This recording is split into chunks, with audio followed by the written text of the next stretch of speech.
What is going on, guys, and welcome to the part one of probably 4 of the changing the interior color on my E92 335i. So this car comes in what they call Dove Gray, or what they call on the E36, E46, and it's just this light gray interior everywhere. We got a sag and headliner, gray, which is gonna be switched to black. We have gray carpets, which are gonna switch to black. We have this door panel, which is already done, and I'm gonna show you exactly how to do the same thing to this one. Here's what the door panel looks like stock. It's all gray, so I'm basically going to be changing the top to black and the bottom to black. So what BMW did for the E92 M3, they had an interior color called Palladium Silver. I'll put a picture of that up on the screen. So you can see it's only the seats are a different gray color. Some had a fully black dash, but I'm going to leave the lower portion of the dash gray. Left this gray, black center console, black carpets, half black door panels, and yeah, black headliner as well. So this door panel, I did a little test probably about 2 months ago. As you can see, the paint's not fantastic. But I did a good job taping off and leaving just this center portion gray, which is my goal. This does have some cracking here, as you can see. So I'm gonna be repairing that as well as just repainting the whole thing. My favorite things about this car and the E9X generation is how much better the plastic is than the E36 and E46. If you own any of those and you remember trying to take the door panels off, any interior plastic piece, it would immediately turn to dust, like freaking Thanos snapped his fingers. Door panel removal is super easy on these cars, thankfully. So we have our one trim piece, and this is going to be covering 3 Torx bits. So you either take your finger or a plastic, scraper tool if you're really adamant, and you just pop it right off. All right, on the door we have 4 T20s. I have this in a little screw gun.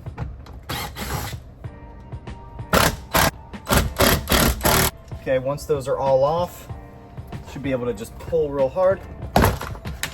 All the clips will pop out. There's a bolt on the floor. All right, so makes it a little easier with the window down, but it's not necessary. So I'm gonna reach under, grab it very gently, pull out. There's all these little tabs along the top. Pop it. Oh man. Yeah, and don't let it fall out your hand like that. But there's your door panel off. On the back, we have connections for our speakers, which pull those out. We have, I believe this is the ambient lighting strip. One there. Got one here for the window control module, and the reach under, it should pull right up. There we go. And I can't forget the floor light. Done. Door panel off. Here I have sped up the passenger side, same exact procedure, but there's a little bit of difficulty for the top bolt. Quick little thing, this is the passenger side, so all you have to do is pop off this little trim piece, and there's one extra screw right here. So after that, the whole door panel pops right off. Alrighty, here's our first door panel set up with all the parts we're gonna need. So we have our masking tape, and I'll include some paper wrap with this as well. Need some rubbing alcohol, sandpaper, so I chose 500 grit, and then I have some 220 grit to start. And these are our choices of paint. Yes, we are gonna be painting these, but I'll tell you why. So for those saying, why don't you just buy the original colored door panels? For one, this gray is different than the M3. The M3 is more of a bluish gray, so these wouldn't match my interior. Also, this is probably gonna cost me about $15 in total in just parts alone. So I'm not exactly losing money. If it looks like shit, then bam, you buy some black ones. So 2 choices of paint here, all right? So I have this Duplicolor vinyl and fabric, which works phenomenal. It works great for carpets or anything fabric related. I've even seen people do seats with this stuff, and it works great. Then we have our Duplicolor trim and bumper paint, which is gonna be a lot more durable, slightly flexible, which I think this is what we're gonna go with. So this one is a lot more durable than this one. This lays on a little bit thicker, and it's harder to make perfectly smooth. So I'm actually gonna be doing my center console out of this stuff and some few other items. But with anything, the key is prep, and having a perfectly clean surface free of any detailing products, any oils, is gonna hinder the ability of this paint to adhere and stay. So what I'm gonna do is try to separate this as much as possible. I did see that the driver's side actually came apart. This just easily popped off. This, however, is plastic riveted in place, so I'll have to find a way around that.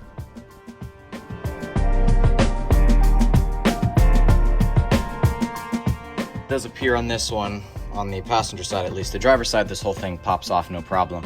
I'm just worried about the tape lines. So it's kind of plastic riveted in. This is what BMW likes to do with parts like this. So you'd actually have to drill out the plastic rivets, and it takes a special tool to reapply them. So My tape line is gonna be right about here, so I just wanted to pop this out of the way a little bit so I would be able to get something in the way to be able to cover this section, because this section is gonna be black, but this section is gonna be gray. So that gives me enough space to kind of put some tape or some wrap behind it, and I'll be just fine. Here's me just quickly going over everything with a little bit of isopropyl alcohol. This is about a 50-50 mix with water and 70% isopropyl alcohol. So this is just gonna wipe off all the oils and excess that are not gonna allow the paint to stick. All right, here's where things might get kind of messy. So I'm gonna start very, very lightly with this 220 grit. I'm just gonna kind of go over all the areas real quick, and then I'll clean it off and then go ahead and tape everything off where it needs to be. So I have everything clean. There's no more grease and oil on it after I use the alcohol. So now I know that I'm gonna have a nice fresh surface, because with anyone that knows anything about paint, prep is everything.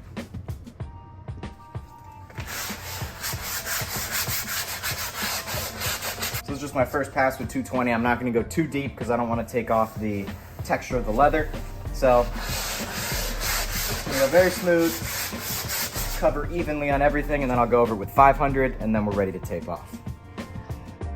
Here's me going over a quick time lapse with the 500 grit sandpaper, making sure to get every little bit that I did touch with the 220. So what I'm gonna do real quick before anything has the possibility of getting damaged or messed up. So since this trim piece right here, debating on painting it black or not, but this has a light on the bottom, so it is gonna be difficult to actually, keep that light on the bottom and not paint over it or have gray visible. So I think I'm just gonna leave it gray. So I'm just gonna take my masking tape and go ahead and start taping that off so that when I go with my second round of sandpaper, I don't end up damaging anything that is not gonna be painted.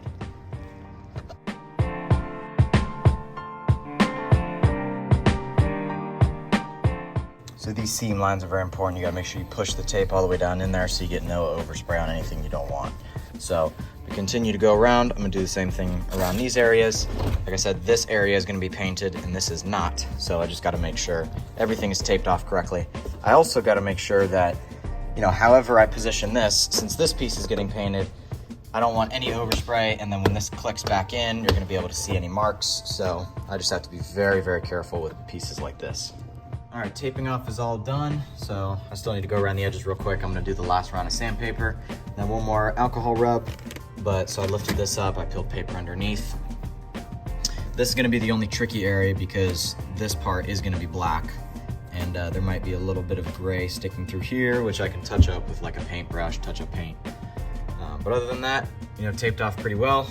I actually found this little propeller toy in this door panel, so that made a pretty good little tool to just come in here and straight line all this tape.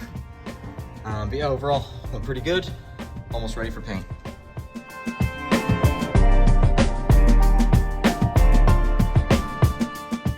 Very quickly, this is the driver's side. I'm just gonna take it all apart real quick, sand it down, and get ready for another coat of paint.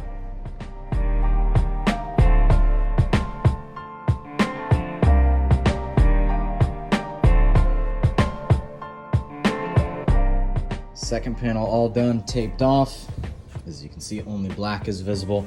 So what I'm gonna try to do is make this one, after painted, look almost exactly the same as this one. I did remove the piece that goes here, and I'm gonna have to do some kind of little repair to this. I may actually make or find some plate that I can bolt onto here and replace same thing on this side, but we'll see how it goes. Alrighty, here we are using the old trash can.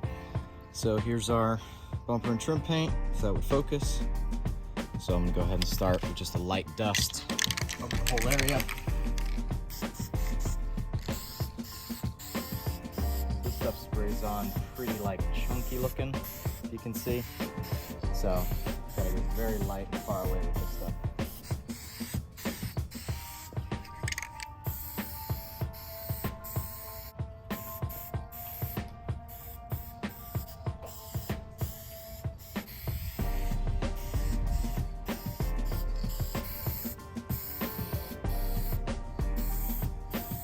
Here's the first coat done, very lightly. As you can see, it's kind of spattered everywhere.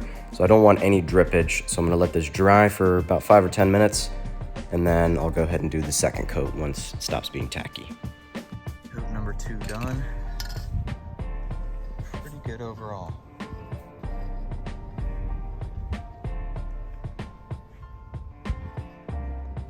first door is done. This is the driver's side door already painted. So I'm just gonna show you removing all my taping and stuff. So you always wanna remove paint, about 10 or 20 minutes after the paint's been drying. So that way the paint is still kind of gummy. Because if you let it fully dry, then you have the chance to basically pull apart even places that you wanted to be painted. So if I let this dry, there's a chance that when I pull this tape off, it's gonna peel off a section. So it's safer to do it once it's still packaged.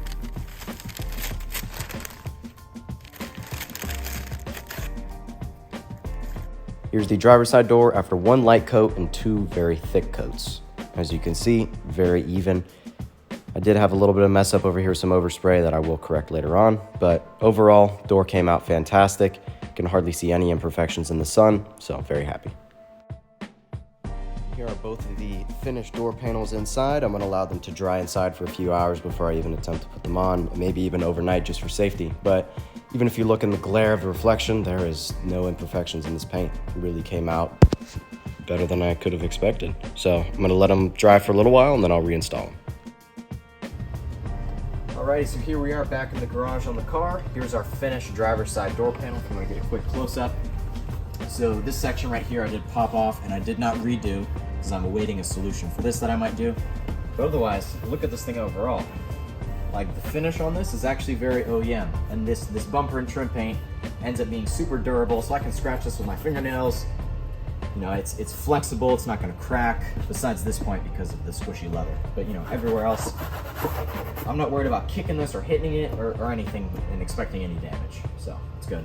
We'll pop it back on. All right, and putting the door panel on is just as simple as removing. Got to grab all your right connectors and everything. Grab the door chuck. That's in. All right, we're gonna grab, this looks like the ambient lighting. We're gonna grab that, plug it in.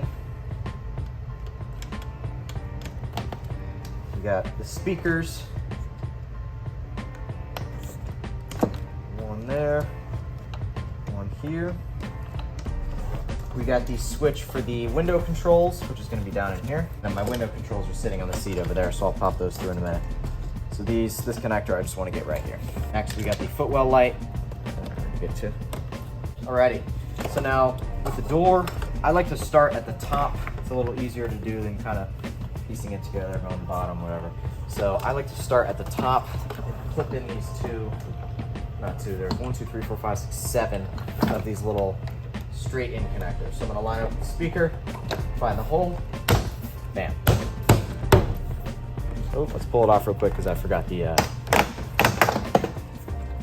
locking mechanism. Okay, this is the door lock, so.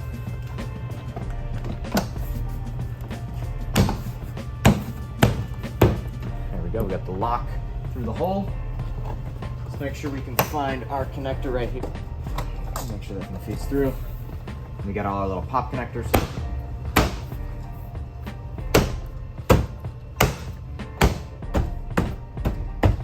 Make sure it's totally steady. That feels good. Now we're gonna find our 4 Torx bits, and then it's ready. All right, now we're gonna get in our 4 T20s.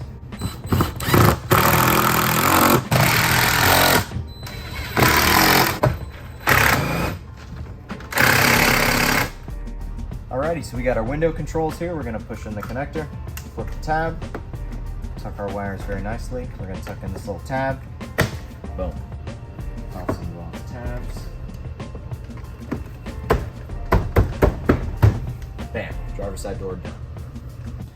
All right, second door, same action. We're just gonna feel around for all our handles and goodies.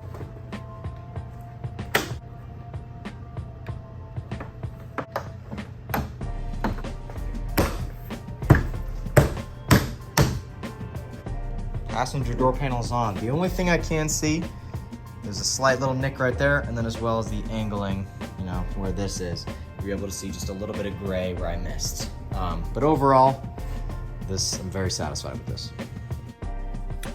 Here's the end of the video, and thank you all so much for watching. So here's our final product of how they turned out.